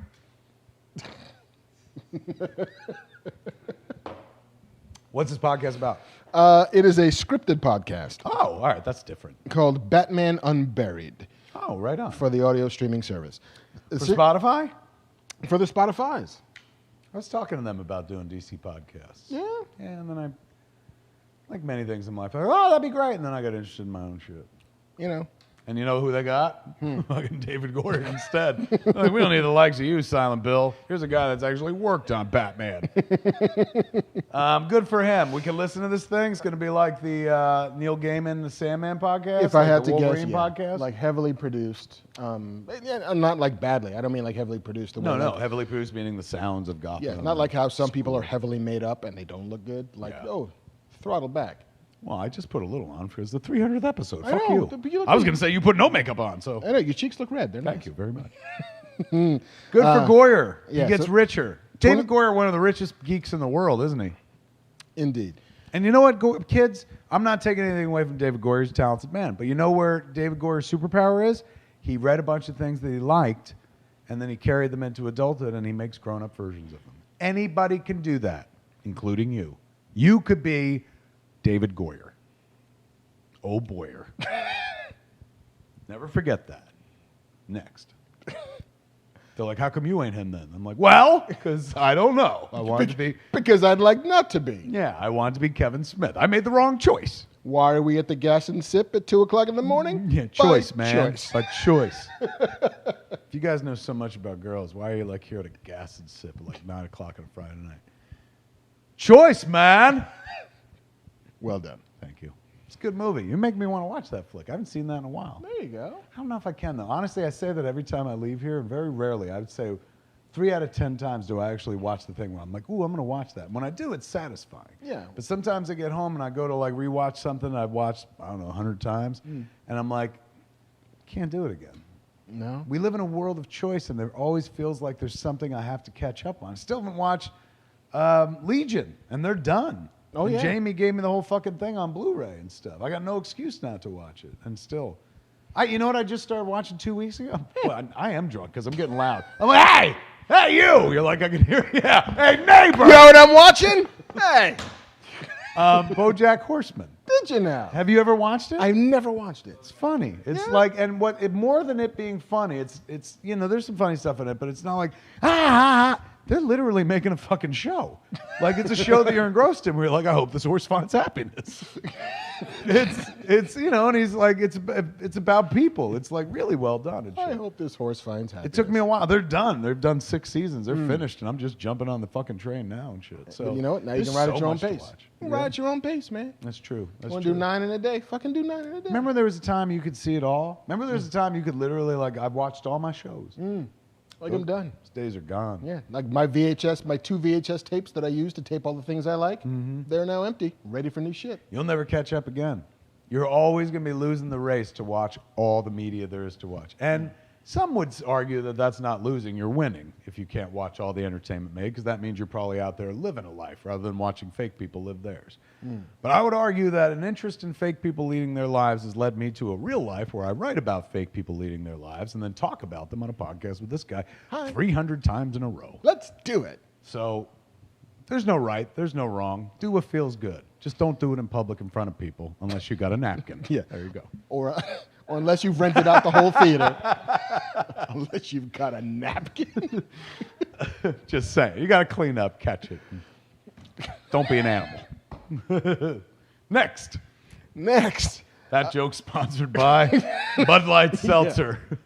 This episode is brought to you by alcohol. No cum joke too low for Bud Light Seltzer. Who else is making shit that we're not? This is always part of the show I can't stand because I'm like, boy, everyone's busy except us. How come we're never in the news? Well, remember we had one Ms. Marvel on the television? Just recently. We were talking to Ms. Marvel herself because she was in the video game, The Avengers. Absolutely. And she was literally like the only Ms. Marvel in the world. Now there's another one. What? The Reigning Marvels. Wow. Couple of Ms. Marvels. They're making Ms. Marvel for this TV show, Ms. Marvel. Indeed, for the Disney Disney. And they finally Plus. cast her. They did. Her name is Iman Vellani. She's Canadian. There she is. Look at her. She's adorable. What'd you say? She's what? She's Canadian. She's a Canadian girl. She's a Canadian girl. I support that. I know you do. Great country. Literally the only reason I put her in there because I knew that you'd like that. Thank you. I'm a big, for those that are like, why should Kevin Smith from Jersey give a shit? Because I love Canada. I think Canada is an amazing country. They get it right. I'm not saying they're better than America or anything like that. You can draw that conclusion for yourself. But I think they're a hell of a fucking country. And, and the neighbor I respect and admire and like to go hang out with. You know, you grew up next to some people like, I don't like my neighbors. I like my neighbors. So much so that I want to go up there and recently, and somebody's like, you can't. And I was like, what do you mean? And they're like, you'd have to quarantine for 2 weeks. And I was like, all right, well, I'm willing to do that. And they're like, you still can't go because you have no reason to go. Like, you're not a diplomat, you're not fucking a resident and all that shit. You're not shooting a television show yet. And I'm not shooting a television show. For the first time in my fucking 50 years in this goddamn best of all possible world, somebody told me I couldn't go to Canada. Who do we blame for this, Mark? Well... Not this, I'll tell you that much. This is taking me to Canada right now. And I think, you know, a thing that I'm not sure if you've discovered this yet about Kamala Khan, but she's going to be played by a Canadian, a character who's based in New Jersey. That's true. Oh, my God. Why aren't I working on this show? You know, because you're not a little girl or a woman. Yeah, Like, right, or, you know, Pakistani. Not true. I don't have any of the boxes checked on this one. They're like, it'd be best if you just watched this show. Yeah, it's like, I got a beard. Well. Yeah, well, I got this, and I'm ready to watch this show. Good for her and good for the show. I can't wait to fucking watch this shit. Look, more Marvel TV shows, and I say that only having seen the WandaVision trailer. So they cannot fuck that up. That shit looks brilliant, and I think about it all the time because I think about how by the end of it, she's probably going to be like, mutants. I'd like to not be alone, please. Yeah. Oh, fuck. So cool. Our last I showed my story. wife that trailer. I was like, you got to watch this. She's like, what is it? I was like, you like her as an actress, and he's a great actor, so you got to watch it. She said, what is it? I was like, it's WandaVision. She goes, I don't know, what is that? I was like, well, she played the Scarlet Witch. She's like, I'm out. I'm like, do you fucking watch this? And I made her watch it with me, and she was like, that does look pretty good. Yeah, and that's from somebody who's like not into this shit at all. No. From what I know of Jen. Yeah, and he does know a lot. Think about this. Think about me. Think about how much I talk about this shit. Yeah. My wife doesn't like it. Do you know how frustrating that is for me? That's why I come here and do it, because I can't do it at home. I can't be like, oh my God, do you know who they cast as Kamala Khan or Kamala Khan?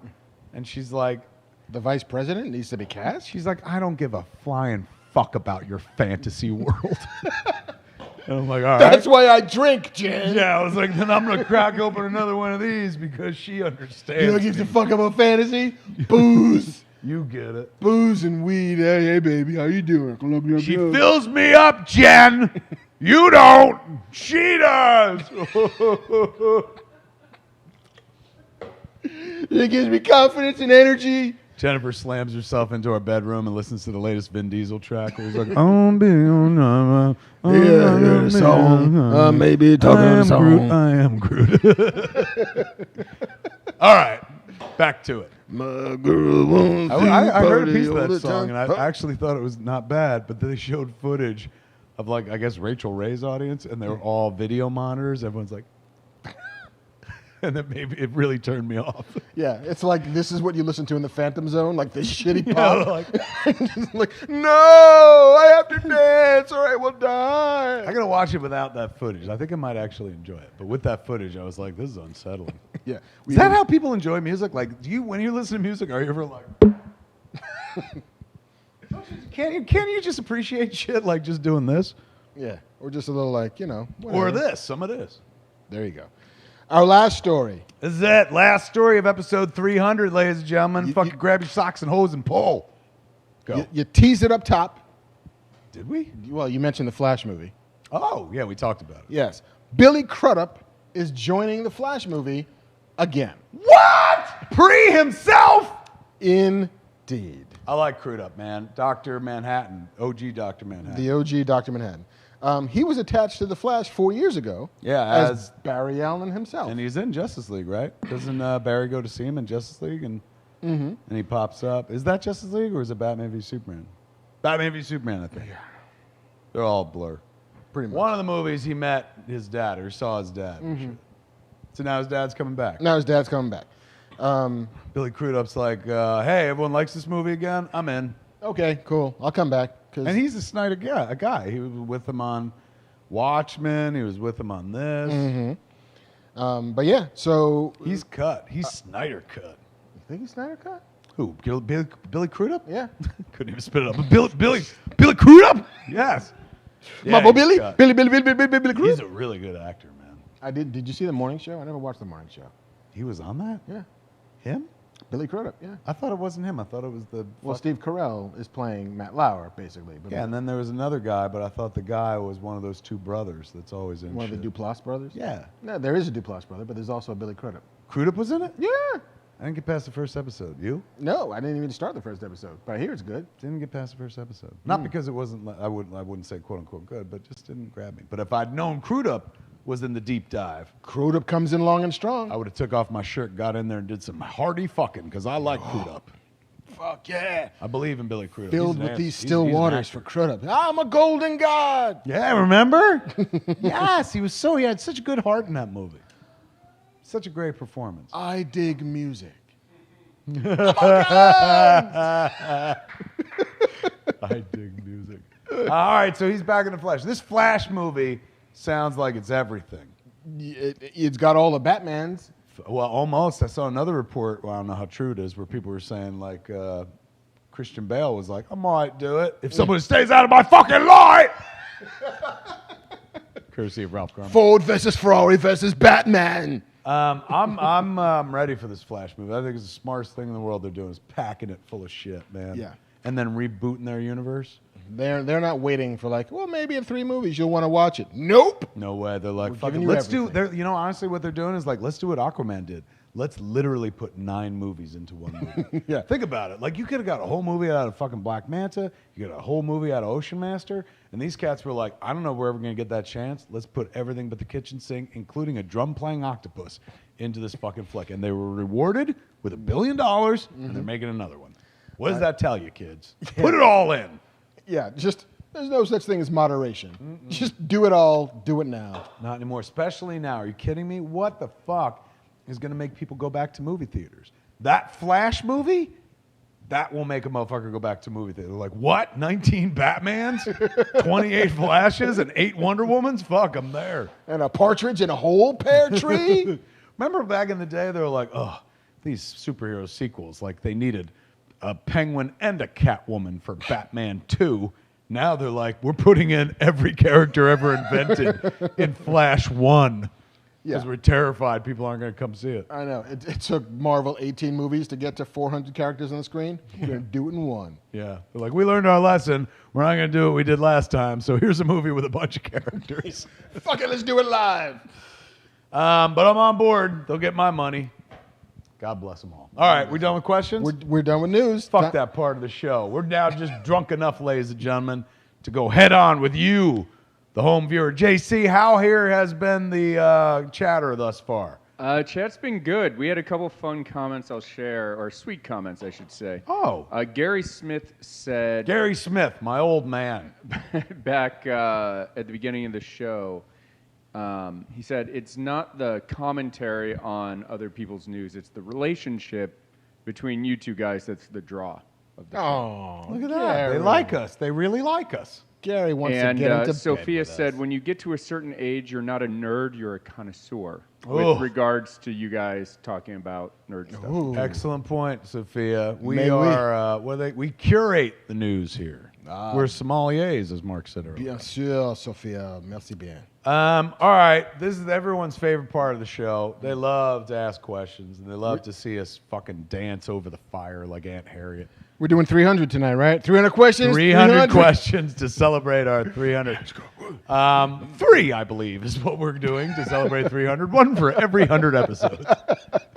How many? You got a question, JC? I've got some questions. All right, man. Hit us. JC right there. You see him on the camera. Proprietor of this here establishment, which, as you could tell by the lack of people in it, has been affected by fucking COVID and stuff like that. And yet, comes and opens up so we can do the show here as we did back when it was a normal fucking world, man. He is laboring to make you feel like everything's A-okay. And he's doing it without a mask. Put your fucking mask on! Out of the kindness of his heart. He's a good dude. Give it up for JC, the owner of this place. JC. All right, JC, All right. give us our questions. Neil is interested in knowing if you had to choose 3 henchmen to help you in your conquest of the world, who would you choose? Now, henchmen meaning like 3 randos who I put matching sweatshirts on, or 3 supervillains? I think supervillains. I mean, henchmen, you'd just go with like villain number 1 from Batman. Well, right away, then you guys don't know supervillains, because if I start throwing around this henchman term to King Shark, he's going to be like, what are you, fucking nuts? I'm not a henchman. I am the bad guy. You're a fucking henchman. So you got to be careful how you say it. If I'm picking... You got to be careful how you say it. There's no lobby. Like, you got to maybe be it's better not about it. supervillains. Maybe it's like Bob from Batman 89. Ooh. Like, not the actual like big boss, but like kind of second Basically, in command. yeah, type your number guys. 2s, your sidekicks. You go. You lead. I got 3 to take over the world. Watson.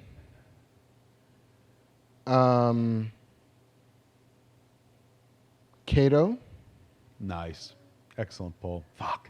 And Tonto. I don't know if you're answering the question as much as you're looking for friends. You're like, these are the people I wish I was buddies with. Well, I'm looking for like a crazy smart war doctor, I'm looking for a tracker, and I'm looking for a physical combatant, ninja. All right. I think I got it. I mean, I could probably also use like some cosmic level power. And I was going to say, how about throwing Magneto into that bunch? Yeah. But he's your villain. Like, you need the number 2 dude who's below, but still like. All right, then Toad, because you know what happens to a Toad when lightning strikes. Same thing that happens to everybody else. Give me Wong from Doctor Strange. That was going to be my pick. You can't pick 9. I was also going to pick Wong because he can whips up some magic. He can do some good magic shit. Let's see. Technically, Vader is a sidekick. Excellent point. He was in Star Wars. Just saying, he's yours if you want him. I'll take him. I'm taking Darth Vader as my sidekick. He's like, what? What? Just like he did in Star Wars. What? He'll have 2 reactions. What? And no. But still, sidekick it is. I'd be like, dude, choke him from across the room. He's like, I do a lot more than that. Fuck you. Fine. Click. What else? I was a little boy and I was stolen from the desert. I was a little slave boy who learned how to pod race, and I got to be big bad guy. My mom was killed by Tusken Raiders, so I killed all of them. That's a dude you want on your side. Guy who could go in and kill Tusken Raider children. You know who else I choose? Bellatrix Lacroix. You know why? She killed Dobby. That's a hard-hearted fucking villain. You know how fucking evil you got to be to stab Dobby in the heart? That's metal. I'll take her. I feel like your team is going to outclass my team. Well, we're certainly going to be powerful. And Jaws. No, he's a main character.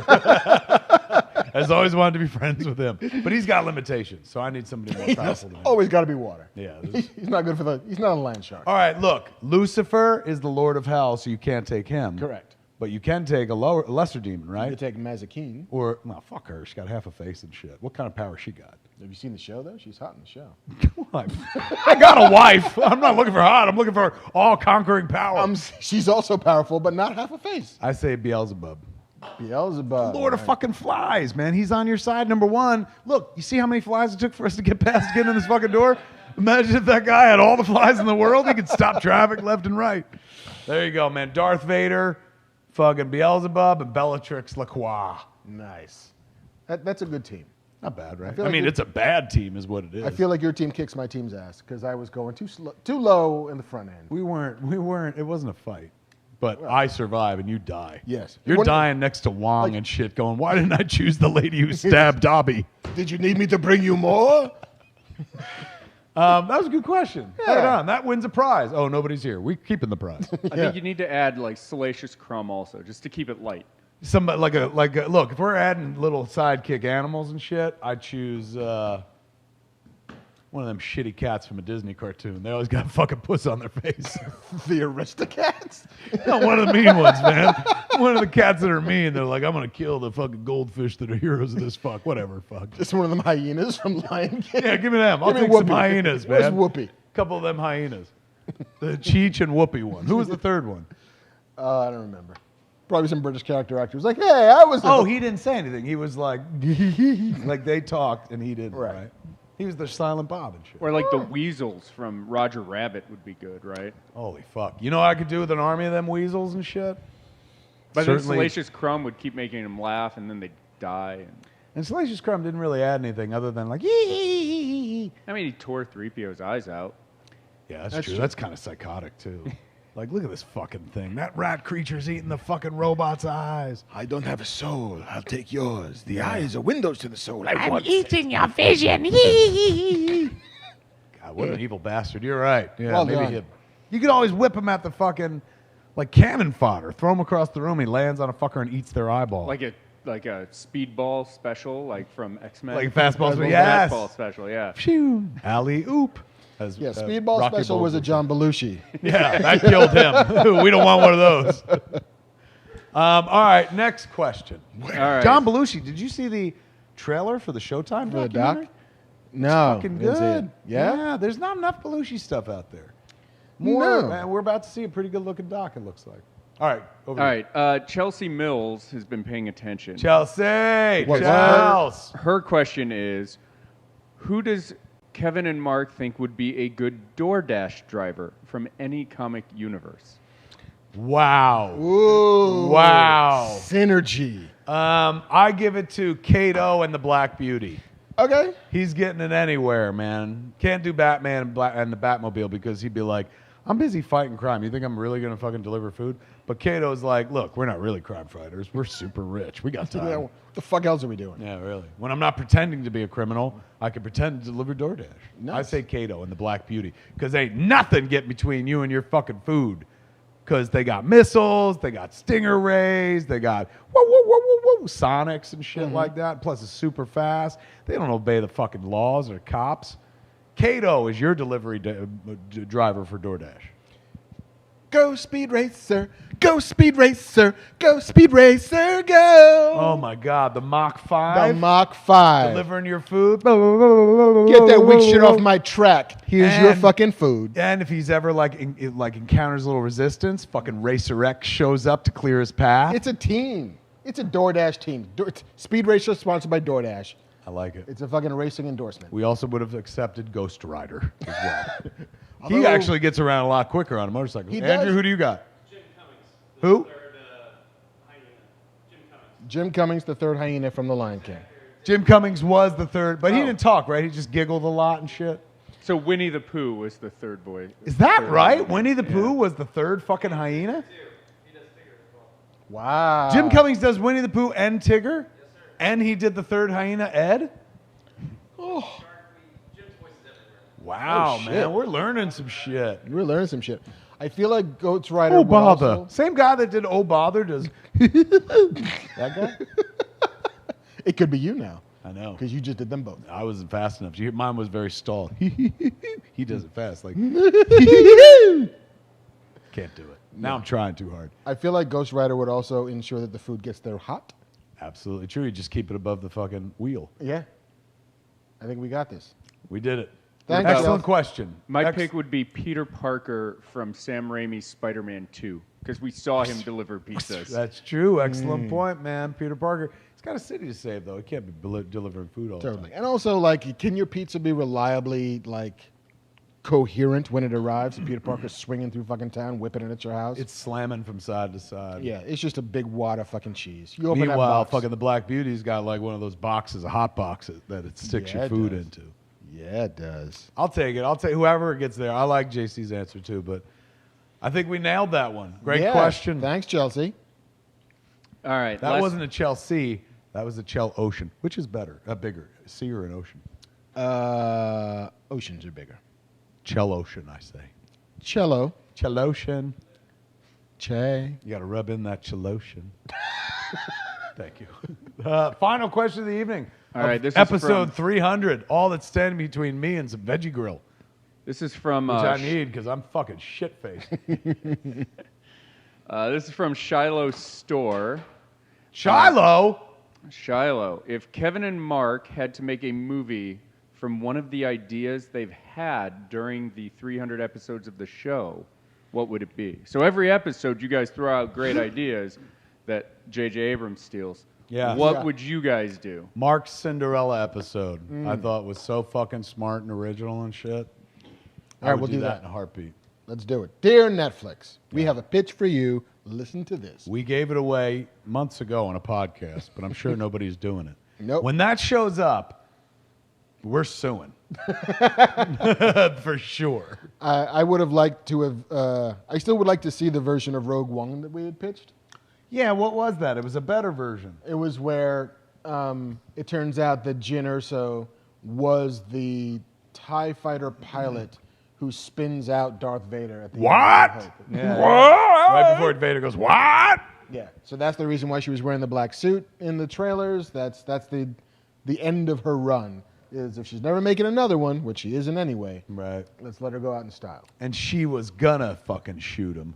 Right. But then fucking Han shows up and blew her up and Yeah. shit. So, God, she's blowing my spot. I was gonna be the fucking. They'd put a medal on my ass, and instead, She's killed in a friendly fire incident. yes, fucking Han Solo, war criminal. I like that. I forgot about that. They never really talk about that, though, right? Like, Han swoops in and he shoots the TIE fighter, and by happenstance, the other guy gets flustered and knocks Vader. So Han missed. Like, he hit Greedo, but he missed when it counted. The shot that mattered. He didn't hit. He got lucky. And there's no argument that he's like, well, I didn't know which one Vader was. All TIE fighters look alike. It's like his looked different. Yeah. And you know that. Shoot the one in the middle, Han. Did you pay attention during the briefing? They're flanking him, you fucking idiot. Like, whatever. It all worked out, but give the dog the medal. Yeah, you're all clear, kid. Let's blow this thing and go home. Oh, we'll give the dog the medal 30 years from now. Yeah. When the other guy dies, as an afterthought, we'll be like, here's a medal. Yeah, maybe those crates that he's loading into the Falcon are Coors beer and not actually gold. And so he's just drunk off his skunk. And they're like, I shot him. He's galactically eastbound and down. Indeed. We got to deliver this Coors across the state lines. He is 100% the bandit. Smokey and the Bandit. They're thirsty in Atlanta. That answers that question. I think so. Oh, my God. Are we and done? we've done it. We've done it? 300 episodes? We've done 300 episodes. In the can? In the can. Well, that sounds way sexier than I meant to. Blast them in the can! Holy shit, kids. You're going to get your Sunday back. You can get to go and enjoy some time with your family. If you're on the East Coast, you still got an hour before shit gets late. If you're here on the West Coast, the world is your oyster. I mean, it's on fire and too hot. Yeah, be careful. Wear a mask and don't breathe outside. But the world is your oyster. Did you have a good time, ladies and gentlemen? Yeah. We almost had guests. Reached out to James Gunn. James Gunn was like, any other week, I'd be there in a heartbeat. He said, please ask me again. I any said, other week, I'd still say no. But this week, any other week, I was busy. I would not be into it. But this week, I'm really not into it. I reached out to Marc Hamill, and then Marc texted me right before we went on the show, and then I was like, that's too soon. And I was like, you know what? Best way to celebrate? Just you and me. Go out like you went in. Yeah, pretty much. Leave with the girl that brung you. And we're all drinking these. So many of them. This was a good time. Good time had by all. Good times, man. I see you're still working the same Guinness. Well, dude, it's fucking Guinness. So it's like eating a cake. It's like this is chicken soup for the soul, but it's also booze. And for the fucking body and gullet and shit. It's just so thick. It's a loaf of beer. You could open that can and cut it like fucking cranberry sauce. Eat it in slices. Oh, come on, son. Stop talking my love language. Slicing cranberry sauce. I don't cotton for your like fancy Thanksgiving is coming. I made cranberry sauce. Fuck you. It's in a can. Comes out a can, you put it in slices. If it isn't ribbed for my pleasure, then I don't fucking want to eat it. Amen. There it is. That's what he says to every dude right before he puts on a condom. Is that if it ain't ribbed for my pleasure, I ain't eating it. Nope. My favorite thing this weekend Tell me. was a couple days back, George Takei, American treasure. Yes, Mr. Sulu himself. Went on the internet and said, you know what would be great? TikTok kids and BTS fans and K-pop stans is if we went on Twitter and tweeted out pictures of men kissing men, of the gayest things you can imagine, and hashtag it Proud Boys. No. So that every time you click on the Proud Boys hashtag, you will just see nothing but glorious pictures of men in love with each other. Proud Boys. And it worked. Did it really? This weekend was Proud Boys weekend, and it was the most wonderful thing on the internet. A lot of fucking like... It was just so much love. Just like, you know, the two dudes recreating that World War II V-Day kiss in the middle of Times Square, and pride parades, and rainbows and unicorns, and platform shoes and boas. See, kids, there's hope yet. There's love out there in the As world. long as Mr. Sulu lives, there's always hope. Wrap that dude in fucking bubble wrap and don't let anything happen to him. He's a treasure. Very As are much so. you. We treasure you, folks, ladies and gentlemen. Thank you for hanging out with us here. Thank you for trending Proud Boys as a bunch of pictures of gay dudes. I'm going to go home and look at it right now and jerk off. Thanks for that information, Marc. Thanks. And if my wife walks in, she'll be like, what are you doing? I'm like, I'm looking at Nazis. Yes. I'm a Proud Boy, too. But in reality, I'm like, look at these hot Proud Boys. Oh, my God, these Proud Boys are getting off on each other. This is tremendous. Thank you, ladies and gentlemen, for being here. 300 fucking episodes, 300 more to go, another 300 after that, and then when we're dead and gone, someone will be standing here doing it for us. Rebooting it. Yes, over and over and over again. There would be no 300 of anything were it not for the guy standing to the left of me. Give it up for Mr. Marc Bernardin. Thank you, Mr. Smith. Too kind. And so that. Oh, you know what? We also wouldn't have a show without the dude in the back who you never get to see. Give it up for Andrew, ladies and gentlemen. Give it up for the guy who owns this here establishment right there. You always get to see him. Give it up for JC, ladies and gentlemen. Give it up for Jordan, who always makes the show happen. Jordan at home always makes this happen, tells us when to go, what to do, pays bills and stuff like that. Thank you for making this a possibility. Thank you particularly to the audience who shows up and watches this show. Otherwise, we'd have no point in doing it and stuff. And thank you to you for inviting me on this crazy madcap ride with you, my friend. Why, thank you for accepting, my friend. We get to do this every week, talk about cool shit. Oh, put it on the glass. You have been and shall always be my friend. Remember the fucking point in the movie where he's like...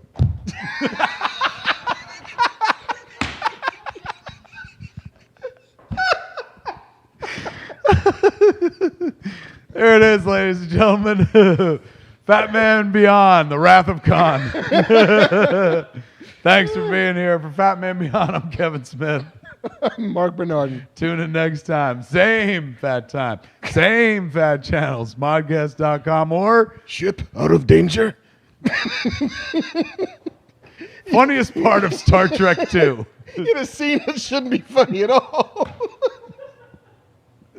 YouTube.com/Kevin Smith. Goodbye. Goodbye. Peace out.